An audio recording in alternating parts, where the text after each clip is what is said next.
大家好，我是分享厨，自己在家做的鱼丸就是好吃，很 Q 弹，喜欢的话可以试看看。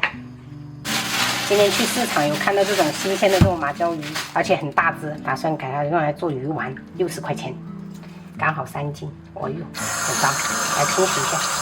特别是肚子这些血块一定要给它处理掉，不然做出来的鱼丸会比较腥。建议做鱼丸就选这种刺比较少的鱼哈，可以不用这种品类的也可以。它的刺都是那种相对比较软的。做这个鱼丸，我们这个头尾是不用的啊，这个平时可以用来炖汤。然后直接贴着这一个大骨头哈，这样把这个鱼片先给它切下来。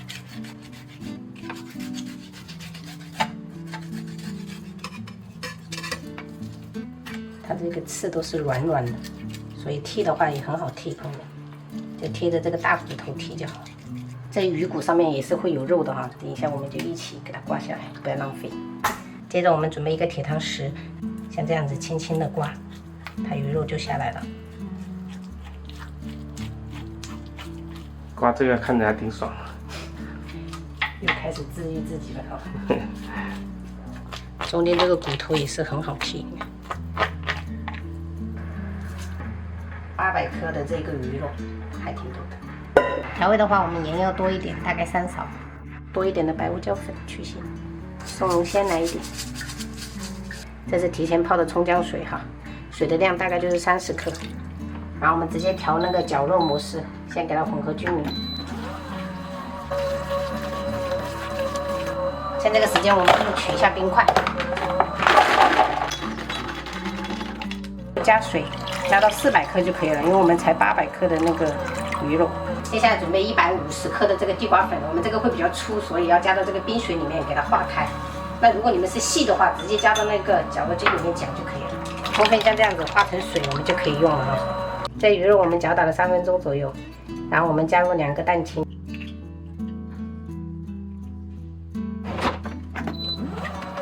然后少量的加哈，不是说400克就是一定要把这个水全部加完哈，就是还是得要看最后的状态。变成这种淡粉色差不多了，哇，拿起来就是那种很黏，非常黏，应该就可以了。淀粉水的量大概还有100毫升左右，没有加完哦，朋友们，这个主要是看状态。接下来准备一个铁汤匙，沾一下水啊，防粘。就冷水入锅，不要开火。像这样用这个虎口给它挤个小丸子。这一锅差不多了，然后我们调小火，就是这个煮鱼丸的话，一定要是小火。我们再用另外一个锅煮。像这种鱼丸一般都是半成品储存的。就一次性给它煮好过后，然后放到冰箱速冻，想吃的时候拿出来煮就可以了。这些浮沫要及时给它撇掉啊。这些丸子浮起来大概还要煮个3分钟左右，它才会熟。其实我挤的就没有那么大，熟的比较快。好了，时间到了，我们这一锅先出锅，准备一盆清水哈，直接放到清水中降温。另外这一锅也煮好了，全部给它捞起来。准备一个盘子给朋友们演示一下，会打乒乓球的。自己做的鱼丸就是含量比较高，然后淀粉我加的比较少。家里有真空保存的话就用真空保存，没有就用保鲜袋给它捆起来就好。今天简单吃个紫菜丸子汤，加点姜丝跟葱白，然后我们再倒入清水。什么丸子？鱼丸，那就1人2个，煮个10个。刚才留的这个蛋黄哈不够，再打1个蛋。小孩子他们太喜欢吃这种蛋了，小鱼。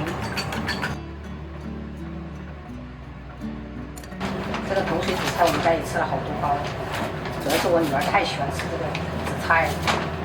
调味我们就加一点盐头，少许的松茸鲜，一把芹菜粒，然后搅一搅就可以开喝了。然后中午就炒了一个干炒牛河。我也要这样的。好嘞，你试一下马鲛鱼。马鲛鱼，跟墨鱼丸的口感差不多哎。那肯定哦，它都是那种脆脆的。墨鱼丸感觉很大，有一点大，为什么你包这个那么小？知道为什么吗？因为妈妈的虎口比较小，虎口小挤出来就那么的大。那你挤墨鱼丸为什么那么大？那墨鱼丸是买的，这个鱼丸是我自己做的，宝贝。才看了，有一点过敏，有一点过敏的。就刚才在挤的时候，那些鱼泥就一直附着在这里，它就过敏了。没事，现在擦点药。等一下一样。爸爸，很大一个小拇指和小拇指对一下，那么大小拇指。妈妈，他是我的儿子。都很我呢，不是三国。这些面我全部盛了，我让大鱼去喂鸭子了哦。啊，哇，好饱。